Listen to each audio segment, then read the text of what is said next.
మన ఇంట్లో పిల్లలు ఏదైనా తప్పు చేశారనుకోండి, ముందు సొసైటీలో ఉన్న జనాలు ఏమంటారు? పిల్లల్ని ఆ రకంగా పెంచడం అది కరెక్టేనా? పిల్లలకి ఏది మంచి ఏది తప్పు అనేది చెప్పరా? అమ్మా బాబు ఇలాగే పెంచారనేసి గబుక్కున అనేస్తారు. ఒక సినిమా ప్రమోషన్ గురించి నిన్న ఒక స్టేజ్ పైన ఆ చంద్రహాస్ అనే అబ్బాయి పాడిన పాట గురించి పెద్ద రచ్చ జరుగుతోంది. అంటే ఇప్పుడు ఆ అబ్బాయి ఎవరు అనేది చాలామందికి తెలియదు. మన ఈటీవీ ప్రభాకర్ గారు అని అంటే అందరికీ తెలిసిన ఆయన కొడుకు ఇప్పుడిప్పుడే సినిమాల్లోకి వస్తున్నారు. ఏదో ఒక సినిమా తీసినట్టున్నారు, ఇప్పుడు ఇది రెండో సినిమా అనుకుంటా. పెద్దగా అబ్బాయి ఎవరికి కూడా పరిచయం లేదు. ఇప్పుడు అందరికీ తెలుస్తుంది ఈ అబ్బాయి ఎవరు అని అంటే ప్రభాకర్ గారు అబ్బాయి అని. ఆ అబ్బాయి హీరోగా ఒక సినిమా తీశారు. ఆ సినిమా ప్రమోషన్ కోసం ఒక స్టేజ్ పైన వల్గర్గా ఒక పాటను పాడాడు.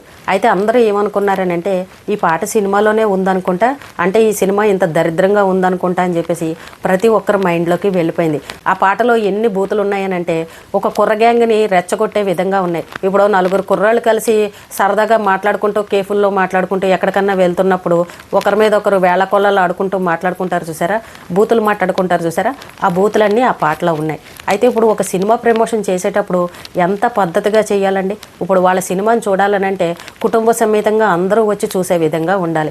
అంటే వీళ్ళు ఏం మెసేజ్ ఇస్తున్నారు? మా సినిమాలో ఇలాంటి పాట ఉంటుంది, మీరు అందరూ రండి అని చెప్తున్నారా? అంటే అంత బూతుల పాట పాడుతుంటే ఎవరు కూడా అక్కడ ఖండించకుండా ఇలా నోరు వెళ్ళబెట్టి చూస్తున్నారు. ఇంకా గొప్ప విషయం ఏంటంటే ఆ పాట పాడిన తర్వాత ఆ స్టేజ్ పైన వాళ్ళ తండ్రి ఎవరైతే ఉన్నారో, ప్రభాకర్ గారు ఎవరైతే ఉన్నారో, మైక్ తీసుకొని వాళ్ళ కొడుకుని గొప్పగా పొగుడుతున్నాడు. తోపురా, గుంజెవరా, లాగేవరా, పీకేవరా, సూపర్ రా అని చెప్పేసి కొడుకుని పొగుడుతున్నాడు. అది ఆ పాటలో బూతులు ఉన్నాయన్న విషయం అందరూ విన్నారు కదా. మరి ఆ తండ్రి వెంటనే ఖండించాలి కదా. ఒరే ఏం పాటరా ఇది, అసభ్యకరంగా ఉన్నాయి, ఇలాంటి పదాలు జనాలందరూ వింటే తిడతారు కదా అని చెప్పేసి వెంటనే క్షమించండి, ఈ పాటలో ఇన్ని ఉన్నాయని నాకు తెలీదు, ఇది సినిమాలో పాట కాదు, మా అబ్బాయి సొంతంగా క్రియేట్ చేసి పాడాడని నాకు కూడా తెలీదు, క్షమించండి అని ఆ ప్రభాకర్ గారు ఒక్క మాట అని ఉంటే ఆయన గౌరవం ఎక్కడికో పెరిగేది. ఆ పిల్లాడు ఏంటంటే ఏదో కొత్తగా నేను సాధించేయాలనుకుని నా సినిమా ప్రమోషన్ ఎక్కడికో వెళ్ళిపోవాలని అనుకుని నేను సోషల్ మీడియాలో వైరల్ అయిపోవాలని అనుకుని ఈ బూతుల పాట పాడాడు. అది సినిమాలో లేని పాటని మరి కొత్త పదాలని జోడించి ఎందుకు ఆ రకంగా పాడాడు? ఒక సినిమా ప్రమోషన్ అని అన్నప్పుడు జనాలు ఆదరించే విధంగా ఉండాలి, కుటుంబ సభ్యులు అందరూ కలిసి వెళ్ళి చూసే విధంగా ఉండాలి. కానీ ఇంత వల్గర్గా ఇలాంటి పాటలు పాడి మా సినిమాని చూడండి అని అసలు ఏం మెసేజ్ ఇస్తున్నారు? ఆ స్టేజ్ పైన ఆ బూతుల పాట పాడుతుంటే జేడి చక్రవర్తి గారు నోరావలించారు. అక్కడ ఉన్న వాళ్ళందరూ కూడా ఏంటో ఆశ్చర్యంగా చూస్తున్నారు, ఇదేం పాటరా బాబు అని. ఈ సినిమాలో ఈ పాట ఉందా అని చెప్పేసి అందరూ షాక్ అయిపోయారు. మా పిల్లలు చూసి ఏం నేర్చుకోవాలి, పిల్లలకి ఏం మెసేజ్ ఇస్తున్నారు, ఆడవాళ్ళకి ఏం మెసేజ్ ఇస్తున్నారు, ఇంత బూతులు ఉన్న పాటని సినిమాలో పెట్టి మమ్మల్ని చూడమంటారని చెప్పేసి ఈ రోజున ప్రతి ఒక్కళ్ళు ఖండిస్తున్నారు. వేముల అశోక్ అనే ఆయన బిగ్ టీవీ జర్నలిస్ట్ ఎవరైతే ఉన్నారో ఆయన ఒక వీడియోకి తీసి కూడా పెట్టారు. ఈ పాట మా పిల్లలు వింటే మేము ఏం సమాధానం చెప్పాలి? మా ఇంట్లో పిల్లలు ఎవరు కూడా ఇలాంటి బూతులు అనేది మేము మాట్లాడో, మా పిల్లల్ని మేము పద్ధతిగా పెంచుకున్నాం, నీ పాట వల్ల మా పిల్లలు ఏమి నేర్చుకోవాలి, చెడిపోరా, సొసైటీకి నువ్వు ఇచ్చే మెసేజ్ ఇదేనా అని చెప్పేసి ఆయన ఒక వీడియో చేసి పెట్టారు.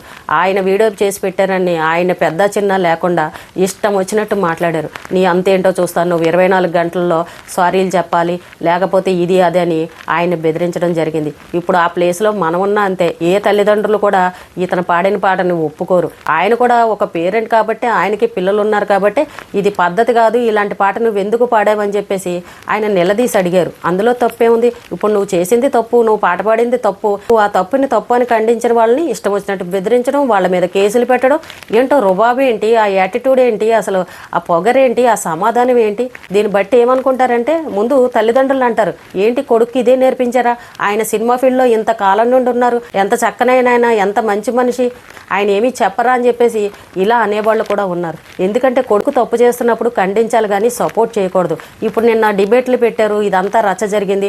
ఆ ప్రభాకర్ గారికి ఆ టీవీ వాళ్ళు ఫోనులు చేసి ఏంటని మాట్లాడుతుంటే అప్పుడు ఆయన చెప్తున్నారు, ఇది అసలు సినిమాలో పాట కాదండి, సినిమాలో సెన్సార్ ఉంటుంది కదా, వాళ్ళు ఒప్పుకోరు, ఇది మా అబ్బాయి సొంతంగా క్రియేట్ చేశాడు, ఆ పాటకి కొన్ని పదాలని జోడించి మా అబ్బాయి సొంతంగా పాడిన పాట తప్ప ఎక్కడా ఇలాంటి బూతులు సినిమాలో లేవు, సినిమా చాలా బాగుంటుంది, మీరు సినిమాని చూడండి, చూసిన తర్వాత మాట్లాడండి అని చెప్పేసి ఆ ప్రభాకర్ గారు చెప్తున్నారు.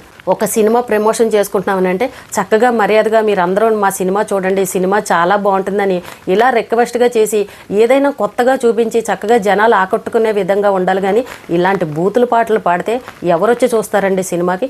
అంటే ఇప్పుడు ఈ సినిమా ఏంటంటే ఈ కుర్ర గ్యాంగ్ ఎవరైతే ఉన్నారో వాళ్ళకే నచ్చుతుందనమాట. అంటే ఈ అబ్బాయి ప్రవర్తన, ఈ అబ్బాయి మాట తీరు అదే విధంగా ఉంది. ఇప్పుడు ఫ్యామిలీ అందరూ వెళ్ళి ఆ సినిమాని చూస్తారా? ఆల్రెడీ ఇప్పుడు జనాలు ఏంటంటే ఎవరు కూడా కుటుంబ సమేతంగా వెళ్ళి చూసే సినిమాలు ఎక్కడా లేవు. చాలా చాలా కాలమైంది ఫ్యామిలీతో వెళ్ళి చూసే సినిమాలు. ఎప్పుడో అరాకొర ఏదైనా పెద్ద హీరోలు సినిమాలు చేస్తే వాటికి మాత్రమే జనాలు వెళ్తున్నారు. ఇంకా చిన్న సినిమాల విషయానికి వస్తే బాగా హిట్ సినిమాలు తీసిన వాళ్ళు ఉన్నారు, చక్కగా ప్రమోషన్లు చేసుకున్న వాళ్ళు ఉన్నారు. చిన్న సినిమా అయినా సరే కథా స్టోరీ ఎంతో బాగుండి వాళ్ళు ఎన్నో లాభాలు సంపాదించిన వాళ్ళు కూడా ఉన్నారు. కోర్టు సినిమాయే కావచ్చు, బలగం సినిమాయే కావచ్చు, ఇంకా చాలా సినిమాలు ఉన్నాయి. మరి అవన్నీ చిన్న సినిమాలే అయినా కూడా ఎంత మంచి పేరు తెచ్చుకున్నాయండి. ఆ విధంగా ఉండాలి, ఫ్యామిలీ అంతా చూసే విధంగా ఉండాలి. ఈ బూతులేంటి, ఈ రచ్చ ఏంటి, ఈ గోలేంటి, అసలు ఎంత అసభ్యకరంగా ఉంది. మనం ఒక సినిమా ఫీల్డ్లోకి అడుగు పెడుతున్నామనంటే ప్రతి అడుగుని ఆచితూచి వేయాలి, జనాలను ఆకట్టుకునే విధంగా ఉండాలి. మీరు ఇక్కడే ఇంత పొగరగా ప్రవర్తిస్తే జనాలు ఎందుకు ఆదరిస్తారు? ఇప్పుడు ఈ అబ్బాయి చేసిన పని వల్ల ఏంటంటే ఆ సినిమాకి పెట్టుబడి పెట్టిన వాళ్ళు ఎవరైతే ఉన్నారో, ఈ అబ్బాయిని నమ్ముకొని పెట్టుబడి పెట్టిన వాళ్ళు ఎవరైతే ఉన్నారో ఇప్పుడు వాళ్ళు బాధపడతారు. ఒరే ఏంట్రా స్టార్టింగ్లోనే ఈ సినిమా రిలీజ్ అవ్వకుండా నువ్వు ఇలాంటి పని చేసావు, నీ వల్ల ఇప్పుడు అంతా నష్టమే కదా అని వాళ్ళు బాధపడతారు. ఎప్పుడైనా సరే మంచి ప్రవర్తన, మంచి నడవడిక ఉండాలి, జనాలు అప్పుడే ఆదరిస్తారు. ఈ తల్లిదండ్రులు ఎంతో మంచి వాళ్ళని ఎంతో కాలంగా అందరికీ తెలుసు. కానీ ఈ పిల్లాడు చేసిన ఒక్క తప్పు వల్ల ఈ రోజున చూసారా అంత చెడ్డ పేరు ఎలా వచ్చిందో. ఆ తల్లిదండ్రులు కూడా చెప్పాలి, నాన్న ఒక స్టేజ్ పైన మనం మైక్ పట్టుకుని మాట్లాడుతున్నప్పుడు చాలా జాగ్రత్తగా మాట్లాడాలి, పద్ధతిగా మాట్లాడాలి. అసలు నువ్వు పాడే పాటలో ఎన్ని బూతులు ఎందుకు పెట్టావురా, తప్పు అని చెప్పేసి ముందుగానే అబ్బాయికి చెప్పాలి. ఏది కూడా నెగిటివ్ వచ్చేలాగా ఉండకూడదు. మనం ఏదైనా మాట్లాడమనంటే మనల్ని అందరూ ఆదరించాలి, ఎవరికి ఇబ్బంది కలిగే విధంగా ఉండకూడదని ముందుగానే ఆ పిల్లాడికి చెప్పాలి. కానీ ఎవరు మరి ఎందుకు చెప్పలేదో అర్థం కాలేదు. పెద్ద విచిత్రం ఏంటంటే ఆ పిల్లాడు ఆ బూతుల పాట పాడిన తర్వాత ఆ తండ్రి మైక్ తీసుకొని ఆహా ఓహో సూపర్ పాడామని చెప్పేసి పొగిడారు చూసారా, అది నచ్చలేదు ఎవరికి కూడా. అంటే అలాంటి పాటలకి ఈ తండ్రి కూడా ఎంకరేజ్ చేసినట్టే కదా. అది ఎంత తప్పండి. ఫస్ట్ స్టార్టింగ్లోనే మీరు అందరి చేత ఇంత చెడ్డ పేరు తెచ్చుకుంటే ఇంకా ముందు ముందు ఎలా ఉంటుంది చెప్పండి. ఎప్పుడైనా సరే ఎదగాలని చూసుకోవాలి కానీ కింద పడిపోయే విధంగా ఉండకూడదు. ఇప్పుడు ఎంతోమంది హీరోలు ఉన్నారు, జూనియర్ ఎన్టీఆర్ కానీ, మన ప్రభాస్ కానీ, అల్లు అర్జున్ కానీ, మహేష్ బాబు కానీ. మరి వీళ్ళందరినీ చూసి నేర్చుకోండి, మీ పిల్లలకి నేర్పించరా? వాళ్ళందరూ మైక్ పట్టుకున్నారని అంటే ఎంత పద్ధతిగా మాట్లాడతారు. ఎవరినైనా ఏదైనా ఒక్క మాట అన్నా అంటారా? ఇప్పుడు ఒక జర్నలిస్టు ఆయన ఒక కామన్ మ్యాన్గా, ఒక తండ్రిగా మా పిల్లలు ఏమి నేర్చుకోవాలి, నువ్వు ఇలాంటి పాట పాడేవని ఆయన ప్రశ్నిస్తే ఈ రోజున ఆయన పట్టుకుని బెదిరిస్తున్నాడు. అది తప్పు కదా. ఆయన బెదిరించడం కరెక్టేనా?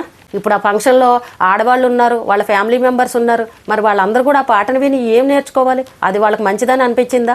ఆడవాళ్ళు వింటే అది ఎంత ఇబ్బందికరంగా ఉంది చెప్పండి. కొంతమంది ఏంటంటే తెలియని వాళ్ళు, తెలుగు రాని వాళ్ళు ఏంటో మంచిదనుకుని చక్కగా నవ్వుతున్నారు. వాళ్ళకి అర్థం కాలేదు అది ఏంటనేది, ఆ బూత్ ఏంటనేది వాళ్ళకి అర్థం కాలే. మీ ఇంట్లో వాళ్ళని అంటే మీకు ఎంత కోపం వచ్చేస్తుందో, మీరు పాడిన పాట వినడానికి కూడా జనాలు కూడా అంతే ఇబ్బంది పడ్డారు.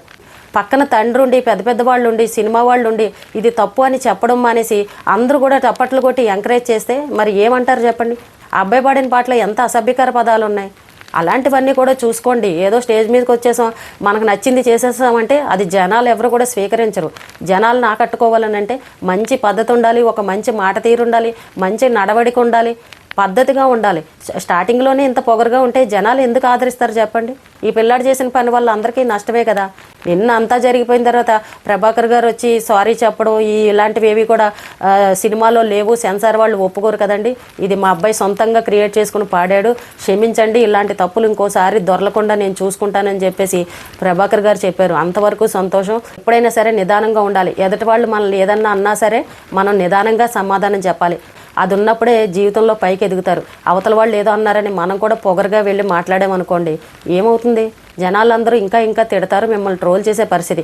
ఇప్పుడు చూడండి, పెద్ద సినిమా వాళ్ళు అందరూ ఉన్నారు. చిరంజీవి గారు కానీ, బాలకృష్ణ గారు, మహేష్ గారు, ఇంత వెంకటేష్ గారు, ఇంత మంచి పెద్ద వాళ్ళు ఉన్నారు. వాళ్ళని కూడా ఎంతోమంది ట్రోల్ చేస్తూ ఉంటారు. వాళ్ళు ఎవరన్నా రివర్స్ అయ్యారా?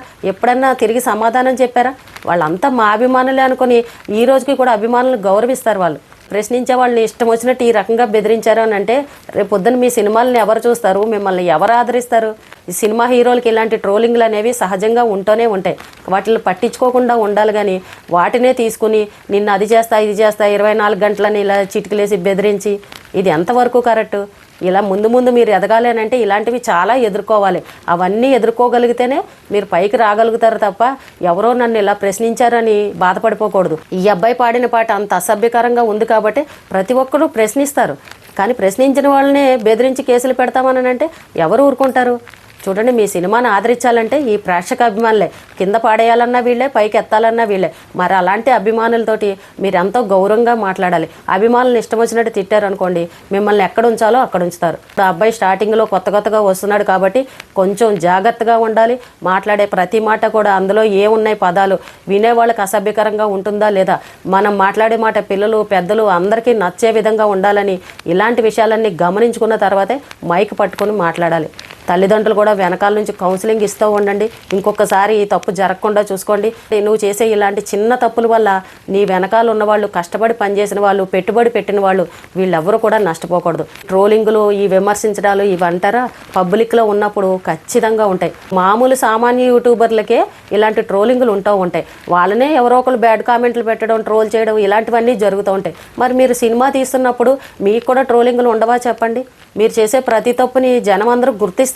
అందులోనూ ఇంత అసభ్యకరమైన బూతుల పాట పాడిన తర్వాత ఎవరు ప్రశ్నించకుండా ఉంటారు? కాబట్టి ట్రోల్ చేశారని అనడం కాదు, మనం ఎంత తప్పు చేసాం, ఇలాంటి తప్పు ఇంకొకసారి చేయకూడదని చూసుకోవాలి. జీవితంలో ఎదగాలి అంటే మనం చాలా ఒదిగి ఉండాలి. ఎవరు ఏదైనా మనల్ని అన్నారు అని అంటే వాళ్ళకి నిదానంగా సమాధానం నవ్వుతూ చెప్పాలి తప్ప ఇలా రివర్స్లో బెదిరింపులు అలాంటివి చేస్తే మాత్రం జనాలు ఎవరు కూడా యాక్సెప్ట్ చేయరు. మీ సినిమాలను ఎవరు కూడా ఆదరించరు. మీరు ఎక్కడున్నారో అక్కడే ఉండిపోతారు. తల్లిదండ్రులకున్న అంత మంచి పేరుని మాత్రం చెడగొట్టొద్దు. ఈ రోజుకి ఇదేనండి. రేపు మళ్ళీ ఒక మంచి విషయంతో మళ్ళీ కలుద్దాం.